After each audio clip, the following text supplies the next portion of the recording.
Hi everyone, just waiting to let Rasha and Mohammed in. Can people hear me?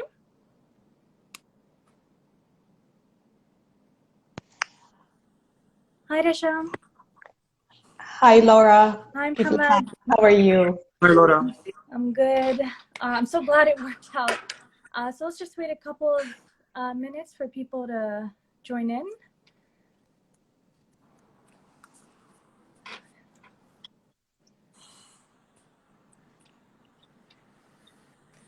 Ramadan Kareem to everyone, everyone observing as well. Thank you. Ramadan Kareem to you too. Ramadan Kareem. Okay, so I'll start ahead. So I'll just give a brief background of what's going on in Sheikh Jarrah right now, and then I'm going to ask you both a couple of questions to tell us a little bit more from your own experience as your homes and your families are currently at threat of being violently displaced from their homes. So the hashtags Save Sheikh Jarrah and Anqidhu Hayy Sheikh Jarrah have flooded social media in the past few weeks. As more than 550 Palestinian residents of the Jerusalem neighborhood, face the threat of violent forced displacement from their rightfully owned homes. While news headlines occasionally present the habitual displacement of Palestinians in Sheikh Jarrah, Silwan, and other parts of Jerusalem as if it is simply a matter of counterclaims between Palestinian residents and Jewish settlers, the real story is, in fact, a wider representation of Palestine's modern history. These families are reliving the nightmare, their ancestral nightmare of the ongoing Nakba that started in 1948 when the ethnic cleansing of Palestine began. To give a brief history of what's going on in Sheikh Jarrah specifically, the families that currently live in Sheikh Jarrah today have been displaced from Haifa, Yafa, and other parts of Palestine. They were given their homes in Sheikh Jarrah by the UNRWA and the Jordanian government in 1956 and were handed ownership in 1959.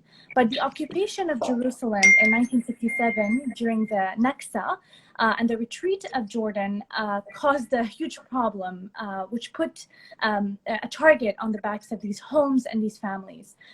Jewish committees registered ownership of the land with Zionist authorities in 1972. Settler organizations backed with American finances then began suing these families for their homes. In 2002, over 40 Palestinians were forcibly displaced. In 2008, the Ghawi and Hanoun family were forcibly displaced.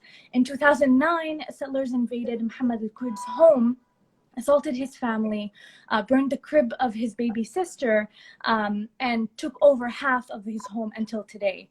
What's happening right now is that last year, a new eviction order was given to these families to leave their homes or be forcibly taken out this May and in August.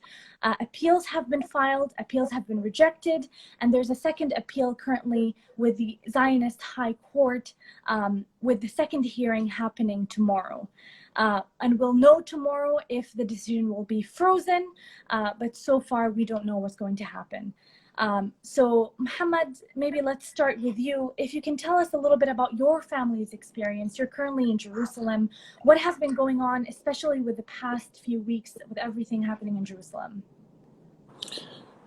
First of all, thank you for putting together this event. It's an honor to be speaking about this, particularly with Palestine Youth Movement.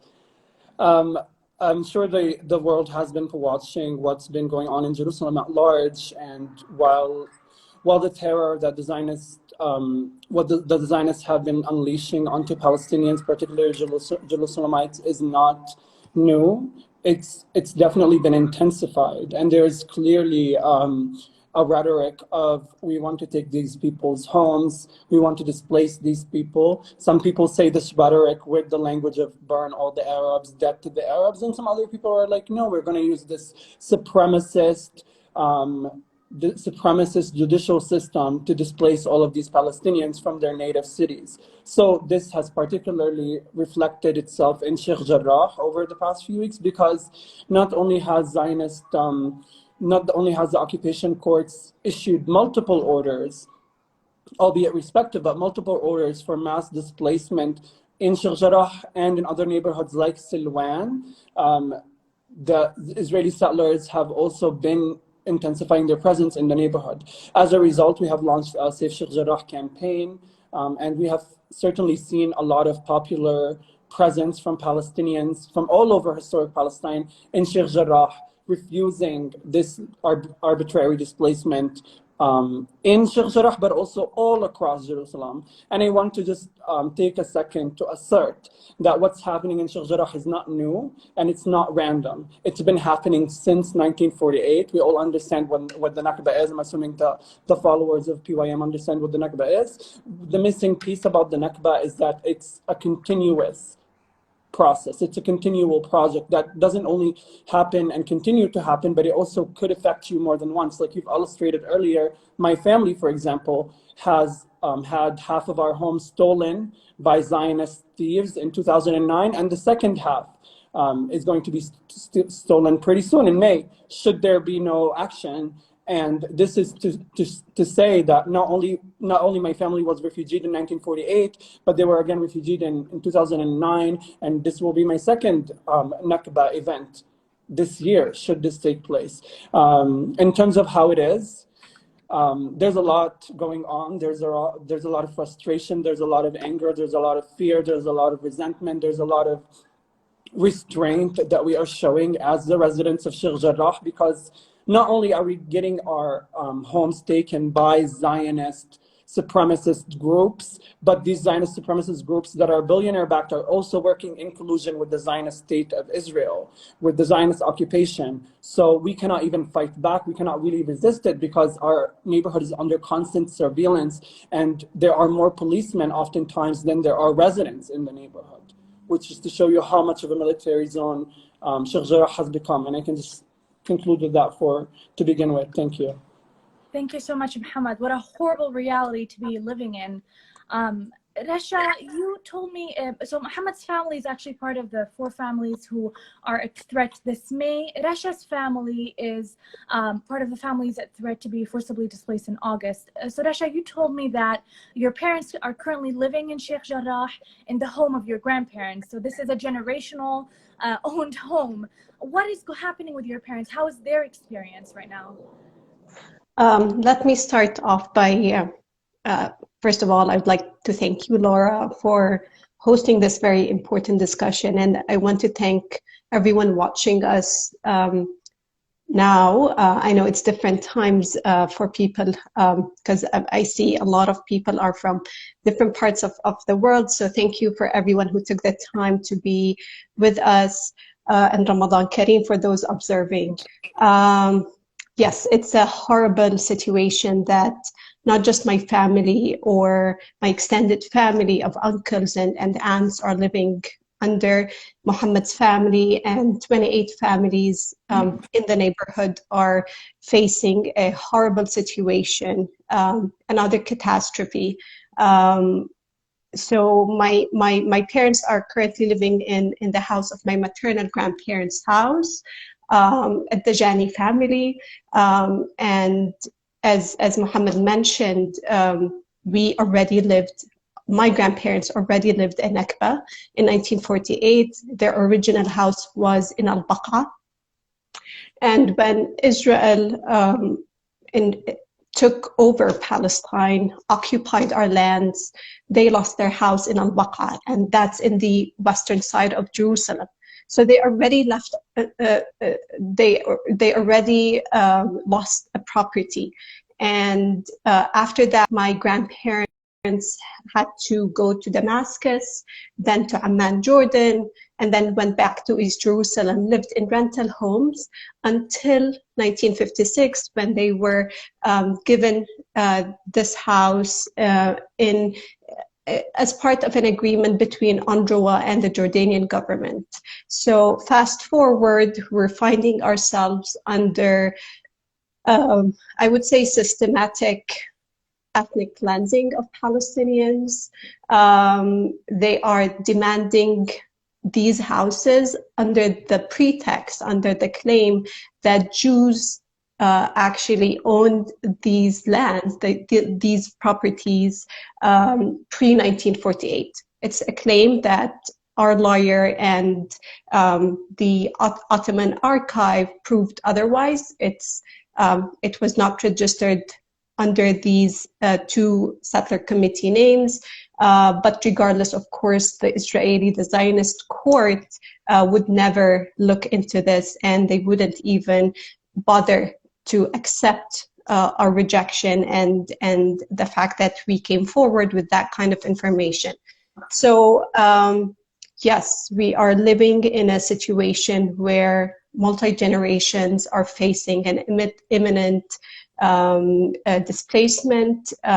We are under the threat of losing our homes and losing a very important piece of Jerusalem. And once the Sheikh Jarrah neighborhood is taken, and specifically Karm al-Jaouni, it just paves the way for the loss and displacement of so many other Palestinians living in East Jerusalem.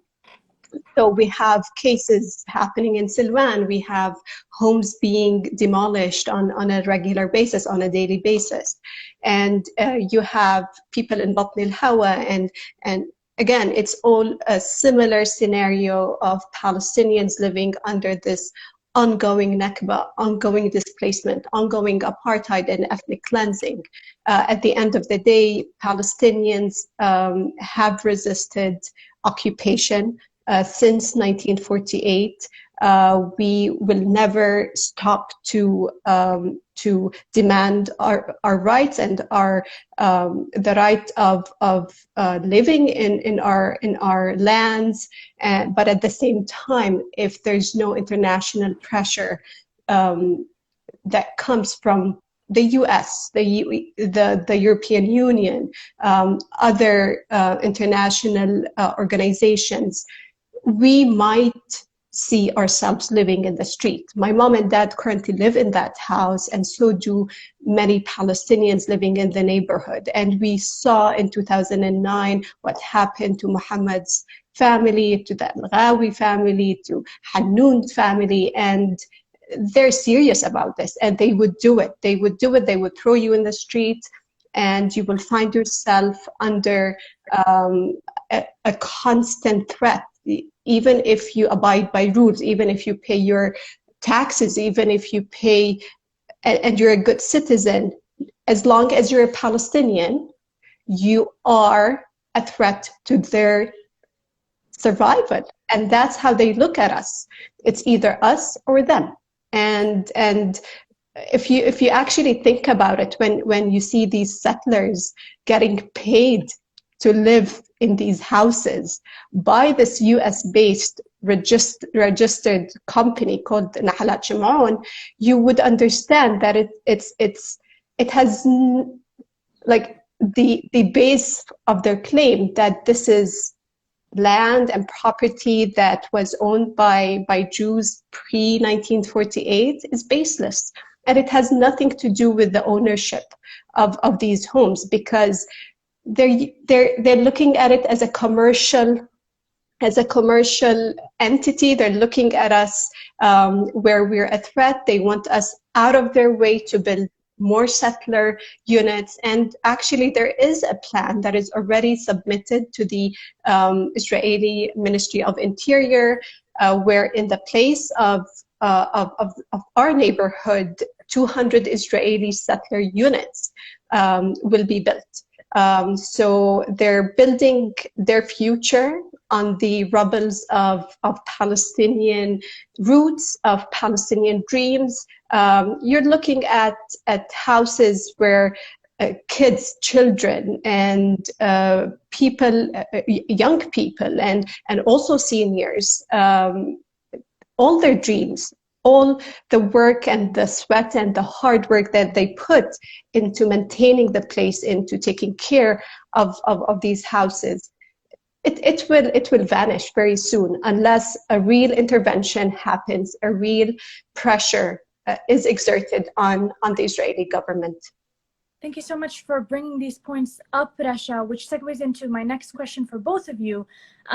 when it comes to international attention, international support, how does that help? What can people do specifically? I will bring up to folks who are watching us, I pinned a comment to a link that can take you to sign a petition, call your representatives, send a letter to the ICC, etc. You can also visit either Rasha or Mohammed's Instagram, link in bios. They also have a list of things that you are capable of doing. One thing Rasha mentioned is that, you know, these are settler organizations and companies that are targeting these families, and whether they say they own the land or we own the land, no matter how many times we prove that the Palestinians own the land, they are not doing anything about it. To give a brief overview, someone actually went to Ottoman era archives, got documents of the ownership of the land. The Zionist court rejected it. The Jordanian government provided some, you know, copies of a couple of ownership documents. The lawyers said that these don't work out. They're not going to stand in court because they're copies. So no matter how many times the families are proving ownership, they are still suffering from this violence of the settler colonial state. So maybe, you know, Mohammed and Rasha, can you tell us a little bit about what people can do specifically? I know that you have lobbied some people. There's a petition going on to the State Department specifically in the United States. Maybe if you can speak to that. Yeah, absolutely. And thank you for bringing up the Ottoman archives and all of that. You know, I want to say that, first of all, people can help by looking at this. And I'll speak a little bit about the big picture things, and we can talk a little bit about the specifics of how people can help. But addressing the big picture things right now, one of the most dangerous things that the people of Sheikh Jarrah and people all across historic Palestine are confronting is the normalization of the Israeli judicial system, right? We are in occupied lands, particularly in the eastern parts of Jerusalem, and jurisdiction of occupying forces over us, it negates international law. That's the first thing. But the second thing is, these courts were established with colonial as prospects in mind. These courts were established to advance the supremacy of settlers. When we go to these courts, we are not going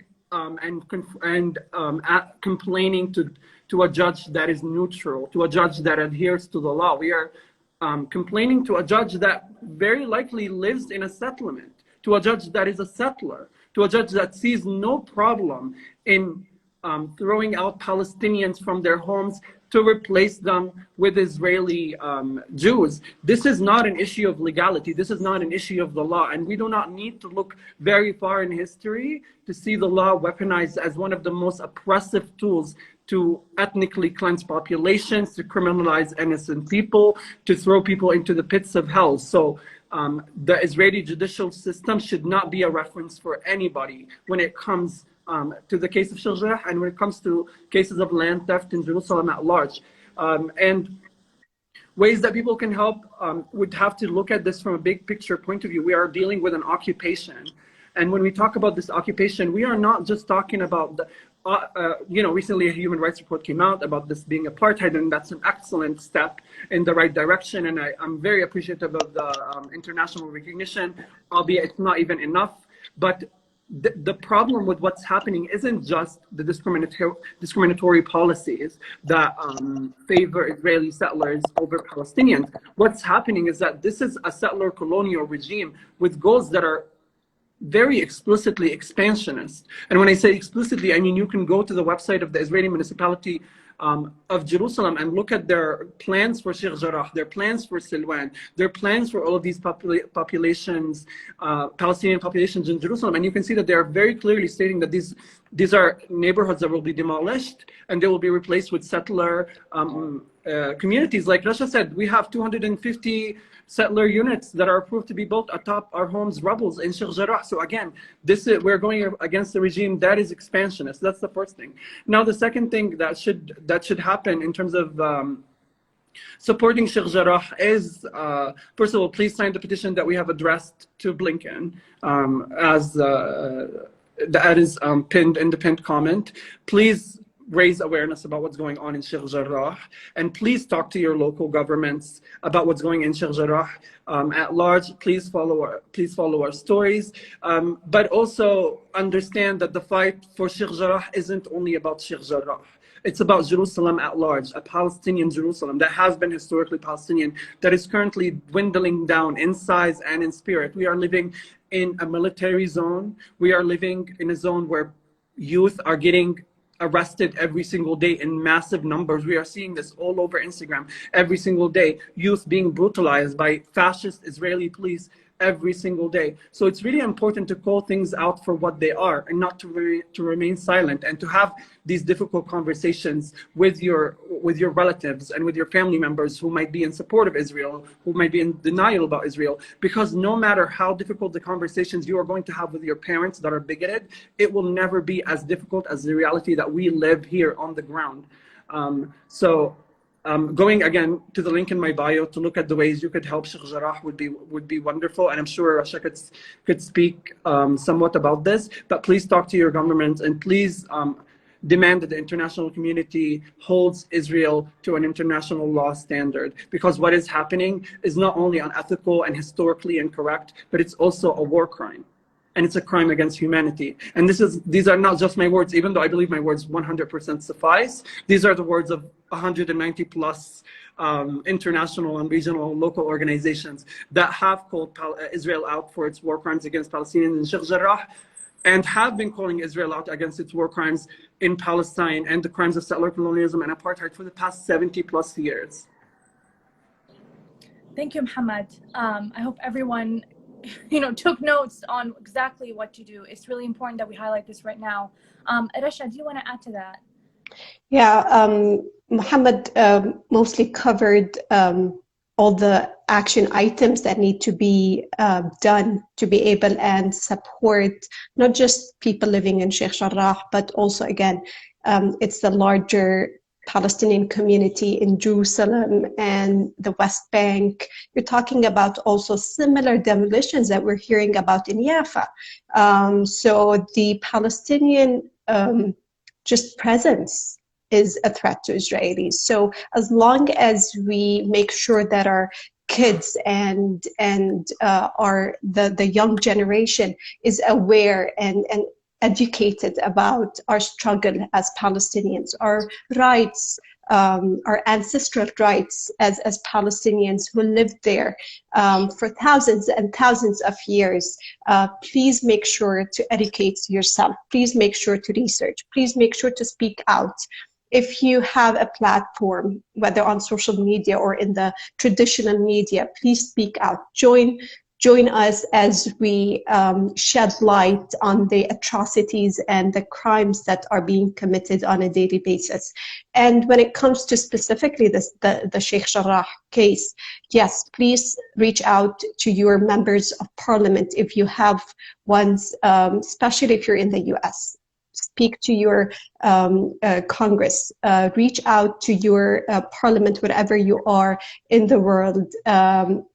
Help us put the pressure on the Israeli government to freeze these decisions. And I hope what the successes that we saw in Khan al-Ahmar and in other cases will be applied to the Sheikh Jarrah, to Silwan and other neighborhoods of our beloved Palestine.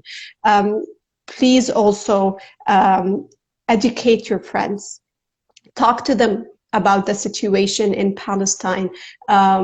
There's a lot that the Israelis are doing, and especially Zionists are doing on a global level. We have the right to speak out. We shouldn't be bullied just because we get accused of being anti-Semite if we criticize Israel and its crimes against Palestinians. Never get discouraged by that, because if we surrender to that fact, they will be able to continue committing these atrocities and crimes against us. They will continue to spread false and falsify the facts for their own good. So we should just seeing what the Palestinian youth in Jerusalem did over the past week, and you can tell that we are the owners of Palestine and Jerusalem. And as long as we have this alive in our blood, in the way we look at things, in the way we live our lives, we will get to the point where Palestine is free. Yes, I know it feels like shi'arat, slogans at this point, but we need to believe and continue to believe in our right to get Palestine back. So this is not something that will happen overnight, I understand, but each and every act will make a difference. And make sure if you're in a place of decision, that you're able to make decisions and shift the narrative and change things for the way they are. Please be active. Please do that part.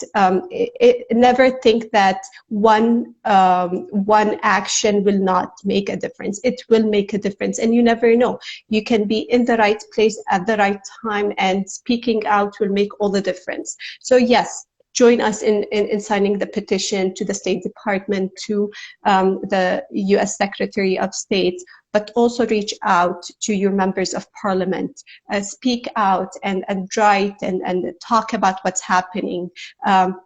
Continue to report, and I thank you, Laura, for offering this platform or for shedding light on the situation in Jerusalem and in Palestine and Sheikh Jarrah specifically, because this is important. And as long as we're talking about it, we will see change. The minute we are silenced, this is when we should count the days where our hope for a free Palestine will never see the light. Thank you so much, Rasha.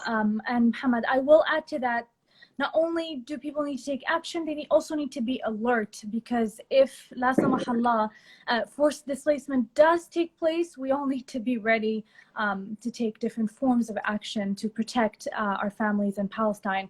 One question I do want to ask both of you, in a conversation I had before with Mohammed, you mentioned if Sheikh Jarrah falls, Jerusalem will follow. Can you both speak to the political importance and significance of the Sheikh Jarrah neighborhood in Jerusalem for Palestinians and in general? Absolutely, absolutely. You know, Sheikh Jarrah today is not what it was years ago. It certainly is not what it was a year ago, and it certainly was what it was. It's not what it was in 1948.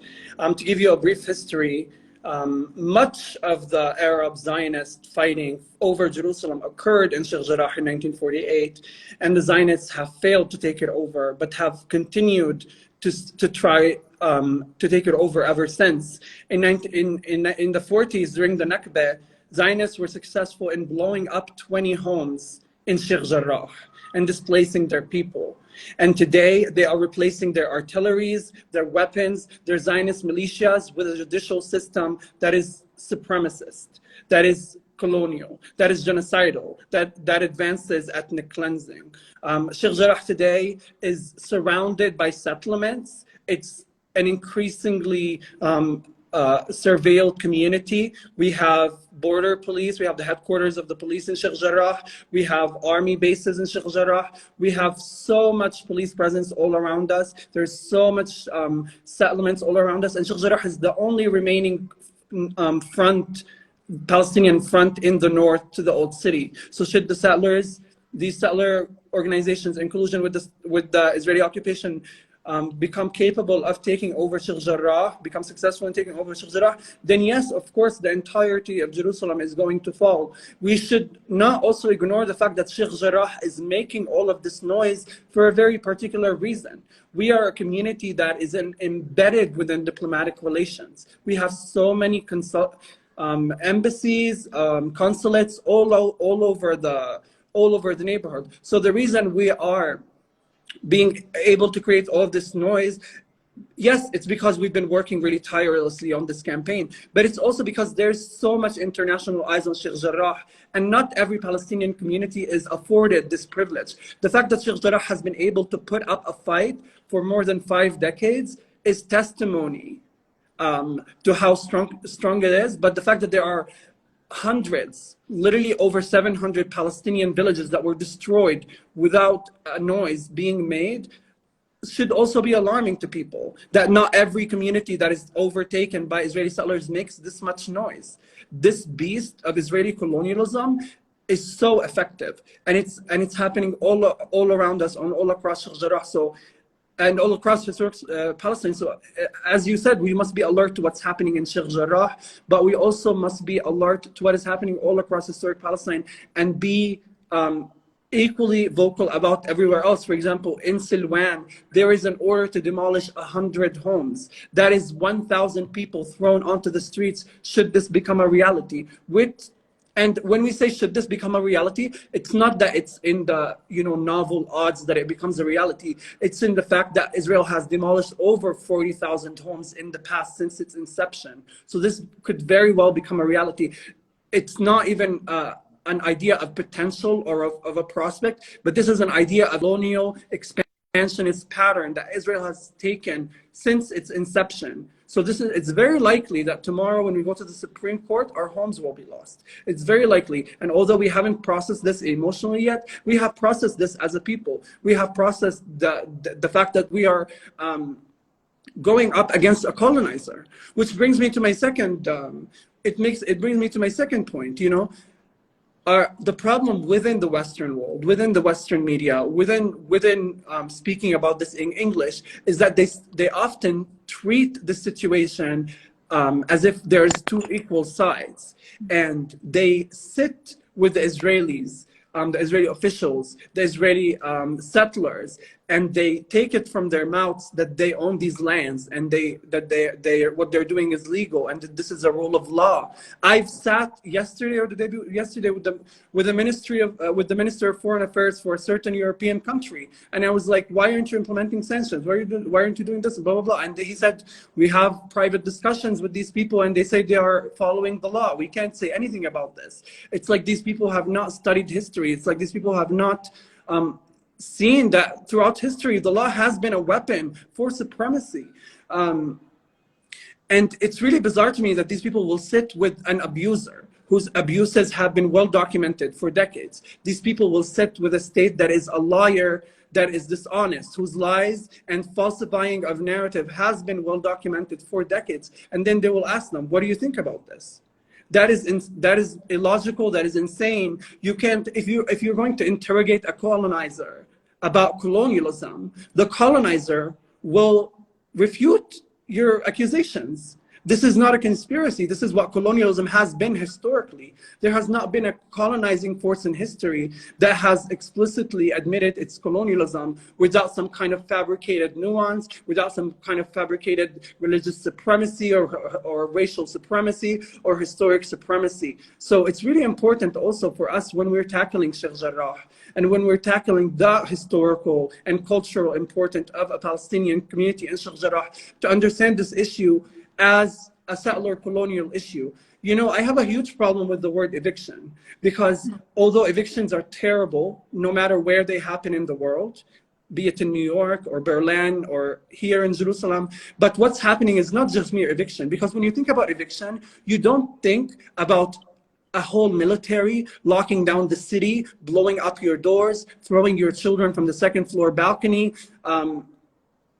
committing atrocities, blowing up a tear gas canister in your face, putting their foot on your neck, destabilizing your community, putting you in prison for many, many years. And what I'm saying is not hyperbole. It's what happened to our neighbors of Ghawi and Hanun families. So this is more than just an eviction. This is more than just somebody, it's not even somebody refusing to pay the rent to a landlord. What's happening is we have people who are falsifying documents, and then they are terrorizing us in the name of the law. So this is when we speak about Sheikh Jarrah, the importance of it is that you're seeing an example of settler colonialism that employs the law, that employs diplomacy, that employs all of these new world progressive language to displace people, to ethnically cleanse people in a way that flies under the radar of the Western media. Because let's be honest, the Western media does have a bias against Palestinians.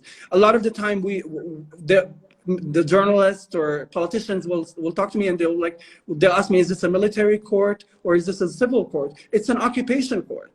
We're going to occupation courts. Our judges are occupiers. Our juries are occupiers. The laws that they are using against us are occupation laws being used against indigenous communities to displace them. There is no law in Israel. There is no such thing as a law in Israel in the sense that the law can be just or moral. That's not a thing. What is happening is that people are hijacking the concept of law to implement supremacy. And that is not a concept that is foreign to history. And those of us who've studied history, those of us who know a glimpse about what history of colonialism is, should really look at this. Because we think about colonialism, I'm sorry I'm rambling, but we think about colonialism as this, like ancient, historic thing in the past that we are learning from. But no, it's happening all around us, not just in Palestine, but I'm going to continue to just talk about Palestine now because, but yeah, colonialism is alive and well, and our Nakba is now. I say this all the time, our Nakba is now. It's not something that's happened in the past. I'm sorry, I rambled a little bit. Mohammed, don't worry at all. You are on point. Just to, brief it out, everybody, what Mohammed said is really, really important. What's happening isn't just in Sheikh Jarrah, it's across Jerusalem, it's in Silwan, it's happening in parallel at the same time to distract different groups and to just force everybody out. What he also said is important is that even though Western media might be focusing on this, they are biased. Even if people are saying this is apartheid, we've been saying it for a longer time as Palestinians. We've been pinpointing every single thing that the oppressive reign of Zionism has put on the Palestinians in our own homes and our own lands. Rasha, do you want to speak a little as well to the significance of Sheikh Jarrah in Jerusalem and to how this is going to be impactful moving forward, not just in Jerusalem, but all of Palestine? Of course. So Mohammed mentioned the fight that the residents and people of Sheikh Jarrah have put since the inception of Israel in 1948. But if you also think about the expansion of settlements and the strategic location of Sheikh Jarrah and how it connects the western side with the eastern side of Jerusalem and the so-called Great Jerusalem that they claim, it's very important. This is where Sheikh Jarrah important is. Not that any other spot in Palestine is less of important, but specifically Sheikh Jarrah is a link. It's a connection between the eastern and western side of Jerusalem.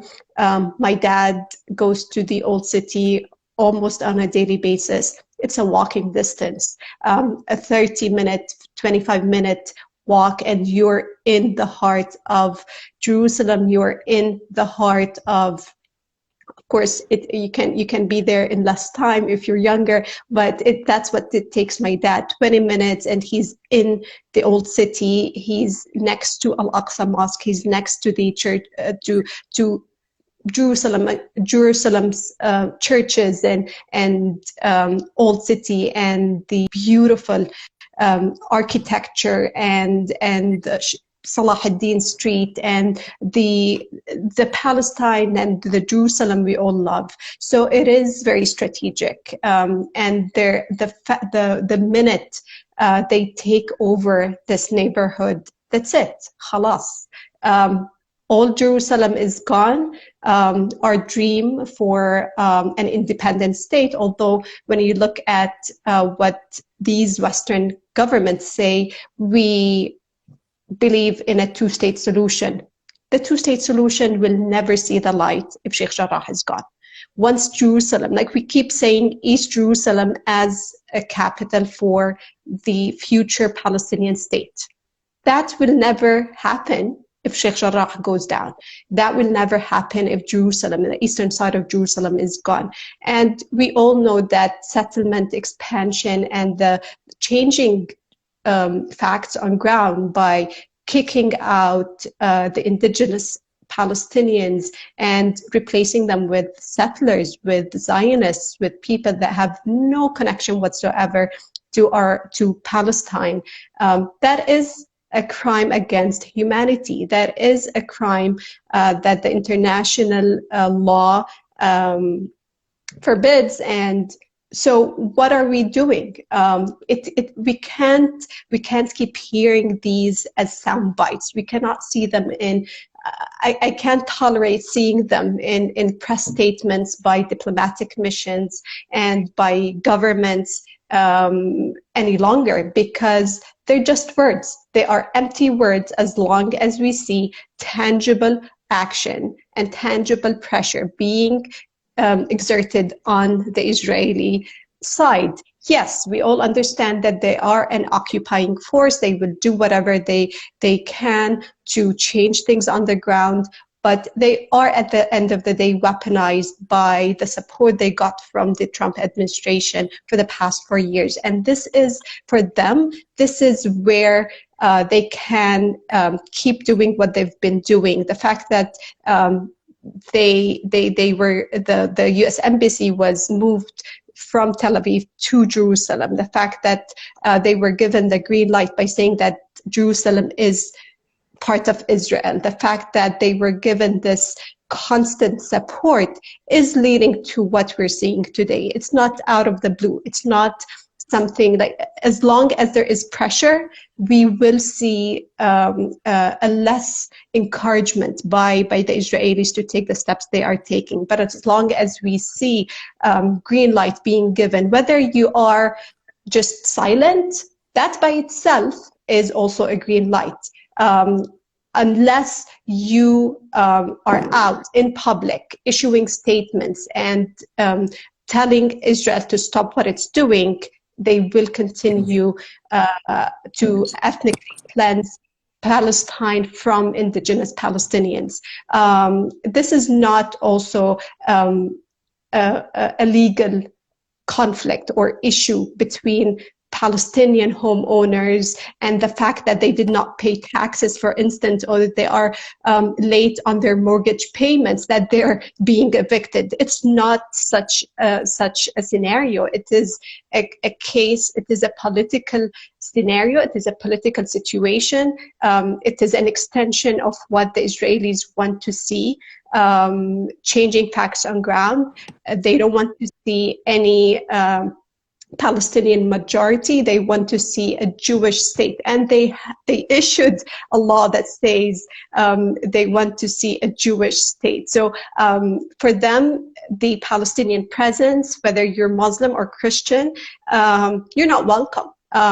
They want you to be a minority. They want to have the upper hand in what's happening. So as long as we keep the Palestinian dream and the Palestinian right alive, that will stop them from achieving their long-run goals. So, and I think it runs in our blood wherever you live in the world. The dream of going back to Palestine is alive, and I hope this never fades away. But yes, what's happening in the Sheikh Jarrah neighborhood is an extension of the settlement expansion policies that Israel has been implementing for so many years, since its inception in 1948. So it's not something new, but it is very real, and these demolitions are imminent. They are just around the corner, and as you said, there's a court hearing, for instance, tomorrow for my grandparents' house.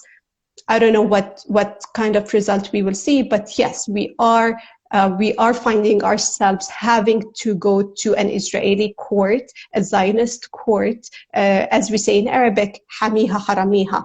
But do we have an option? We do not have an option but to go to these courts and try to defend our rights. But we all know that they are working hand in hand. If not, actually these courts are empowering such companies and such settler organizations to keep doing what they're doing. And just a note, just going back to our conversation about what people can do. Stop allowing your hard-earned tax money go to Israel and be part of the atrocities and crimes that are being committed against Palestinians. $3.8 billion annually on a yearly basis of US taxpayers' money goes to Israel. It's taking, like, that is the kind of money that goes into demolishing our houses, killing our Palestinian people, imprisoning and sustaining this occupying force. So I think it's about time for American citizens and the freedom fighters to just say enough is enough. That kind of money needs to stay in the US. It needs to be invested in my education, in my healthcare, in my well-being, and it needs to stop being funneled to the Israeli government, to buying weapons, to committing these brutal crimes against Palestinians and the presence of Palestinians. So stop being part of the atrocities that are being committed. Don't allow your money as a taxpayer to be funneled to Israel. Speak out. Say that I want this money invested in my future and my kids' future. And I think that will make a huge difference. Thank you so much, Rasha, and thank you so much, Mohammed. We appreciate your time, your insight, and your actions today. I don't want to take this any longer. I think we have targeted the main points that need to be told for people to be educated and to take action. I repeat, you can go to either Rasha or Mohammed's Instagram, check their link in bio. There are several actions that you can individually take. You can go to the pinned comment in this Instagram live. You can sign the petition, read, say something, call your representative, and do something. Stay alert. We hope that we are able to save Sheikh Jarrah and other neighborhoods in Jerusalem, and we hope to free Palestine as well. Thank you so much to both of you. Thank you so much. Thank you.